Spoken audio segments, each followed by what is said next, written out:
Okay, class, we are now on Integumentary video 6, and we're looking at some of the appendages of the skin. Should we say derivatives of the epidermis?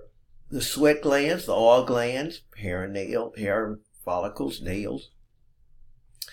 Let's start first with the sweat glands. Two main types of sweat glands, fancy name pseudoauriferous glands, fancy name. The eccrine type. Now, this is where you apply chapter 4. Eccrine secretion. Eccrine secretion, go back to chapter 4, is where none of the cell breaks up. The eccrine or merocrine, other name, this is present on most of the body except the intertriginous areas. Okay? They're most abundant on the palms and soles and the forehead. The intertriginous areas are between the legs and so forth like that. Sweat is made of about 99% water, and then you got your electrolytes. You got some dermacidin we talked about and so forth. But sweat's job, thermoregulation, and also to kill off microorganisms. Thermoregulation to kill off microorganisms, and also helps a little bit with fluid and electrolyte balance. The ducts connect to the pores in your skin.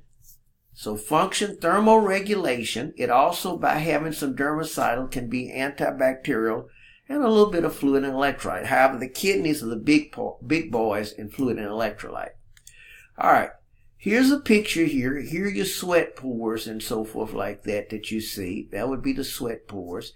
That's the ducts, the ductal cells, simple cuboidal type of thing. Simple cuboidal. Let's go down here. Simple cuboidal that you can see there. Okay. So that would be what you're looking at there. That's what you would be looking at there. Okay. So the sweat glands then, you are able to, let's go a little further. Now the main sweat glands that we alluded to, and pull this over just a little bit if I might. The main sweat glands, I didn't want to do that we have would be the eccrine type. The main sweat glands we have would be the eccrine type. Okay? But in the intertriginous areas, you have the apocrine, and the apocrine would be like the axillary, which would be under the arm and so forth like that. They function from puberty. Okay, apocrine, remember the apex breaks off in that particular aspect. The apex breaks off in that. All right, so we have eccrine and eccrine on most of the body surface. Okay, but apocrine kind of are in the genital areas and so forth like that. They start at puberty and so forth. Specialized apocrine, your wax glands in your ear are actually sweat glands. And then the mammary glands are specialized. Sweat is an ultrafiltrate of the blood. Sweating allows the body to regulate its temperature. Okay? So when we look at it, of course, nerves can make you sweat more too. So when you look at it, let me go here. This sweat composition, now the way this actually works is basically this. The sweat is produced in the duct, is produced in the glandular cells at the bottom. The sweat is produced in the glandular cells at the bottom. It's an ultrafiltrate of the blood. As the sweat comes up, the ductal cells take out some of the electrolytes. Let me say this again. So the sweat coming in at the bottom is an ultrafiltrate of the blood. You're leaving the cells behind. The sweat coming in at the bottom is isotonic, go back, with the blood. As it gets into the sweat gland cells that produce the sweat, extra electrolytes are added. Then as the sweat moves up through the duct, the ductal cells take most of the electrolytes back out. So the sweat that you put off on the skin is more hypotonic, less electrolytes. So let's go back. Think about the sweat gland. The sweat gland then at the bottom would have blood vessels, underneath. The gland cell would pick up the fluid from the blood. It would diffuse into there, along with electrolytes. Now that's isotonic with the blood. Then the sweat gland cells, the actual cells that produce the sweat, would add extra electrolytes, which would make it hypertonic, hyperosmotic. As it starts going up through the duct on the way to the pore, those electrolytes would be reabsorbed back into the body, which then would allow the sweat on the surface to be hypotonic. You're not losing that many electrolytes. That's the usual. Now, if it's hot outside, now I want you to think about it. If it's hot outside and you do vasodilation of the blood vessels in the dermis to lose heat, then more fluid and electrolytes will go into the sweat gland cells. And so then you're trying to lose heat, so you're sweating profusely. The sweat moves up so quickly through the ductal cells, the ductal cells do not have time to reabsorb a sufficient amount of electrolytes. So thus you start losing a lot of your electrolytes on the skin. When the water dries on the skin, it gives more of a white, salty appearance. But the main thing, you're losing a lot of electrolytes. So that's where the gentleman at the University of Florida, the Gators, this gentleman, biochemist, came up with Gatorade for the football players and everything. Because they would be sweating so much, they needed to have replenishment. And that, as you know the story from there, Gatorade has become a big thing. So in other words, sweat is hypoosmotic. See right here? But if you are sweating appropriately and not too quick. If you're sweating appropriately. But if your sweat is coming out too fast, then you don't have time to reabsorb those electrolytes. So I want you to kind of think about it, maybe even draw a picture of it in your mind. All right? So we go a little further. The oil glands. The oil glands are widely distributed. Most of the oil glands dump into your hair follicles to oil and lubricate your hair. Most of the oil glands dump into the hair follicles to lubricate the hair.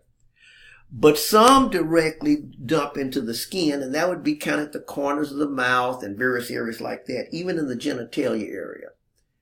They become active at puberty. What really increases oil production is the male hormones, androgen. Sebum, which is the oil, is produced using holocrine secretion, where the whole cell comes up. That's why, as I mentioned in the other chapter 4, that you can block the duct and get acne. The sebum does have some bactericidal stuff in there, you may recall we mentioned. And of course, because it dumps directly into the hair follicle, it can soften the hair and also soften the skin and so forth. All right. So here would be that sebaceous, those glands, sebaceous glands going into a hair follicle, kind of lubricating as it goes up. Okay. Here's an example again of an equine sweat gland. It's just a coiled tubula.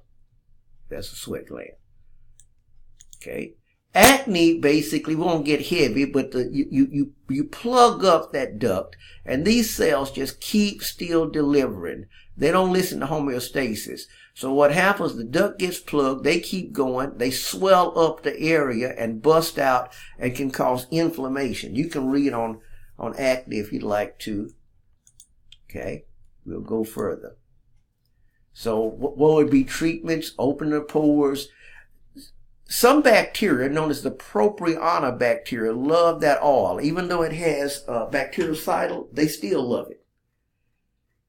And sometimes we have to use anti-inflammatory, depending on the degree of acne. Now, one thing, too, is, even when it comes to sweat glands and oil glands, the size of the duct varies in individuals. Say it again. The size of the duct varies in individuals. A small person with small ducts for the oil glands, they're going to have more acne than somebody with large ones. Okay? So here's the situation though. A person with wide ducts, young, won't hardly have acne, I'll say. But when they get older and the skin starts to sag, you'll start to see those holes. So young, they're in great shape, nice smooth skin, no acne. Older, you can start to see those particular things. Something came up in my mind just then, and that's this. I want to go back to sweat glands again. When we look at sweat glands, different people have different amounts of sweat glands per cubic meter of skin. Let me say it again. Different people have different amounts of sweat glands per cubic meter of skin. Individuals with a bunch of sweat glands per cubic meter of skin can sweat profusely. Those are the individuals that just sweat profusely. And those individuals, you'll see physicians advertise other things to try to come up with ways, even laser treatments, chloral hydrate in antiperspirants that try to prevent the person from just sweating so easily because they have so many sweat glands per cubic meter of skin. Now, then there are those that hardly have any sweat glands. Those individuals cannot tolerate being outside. They call it anhydrosis. Anhydrosis is where you don't sweat sufficiently because you don't have enough sweat glands. The person can easily overheat, so they cannot tolerate being out. So there are variations in various aspects of these glands. Now remember, these glands, the sweat glands and the oil glands, are what we call exocrine glands versus endocrine. Exocrine glands secrete their product through a duct and onto the surface. So attempt to tie this chapter in with your chapter 4. With your chapter 4 material. Okay, here's benzoyl peroxide, various things. I won't get into all of that. So now we're ready to talk about hair. And I'm going to make a separate video for hair. So we'll close here.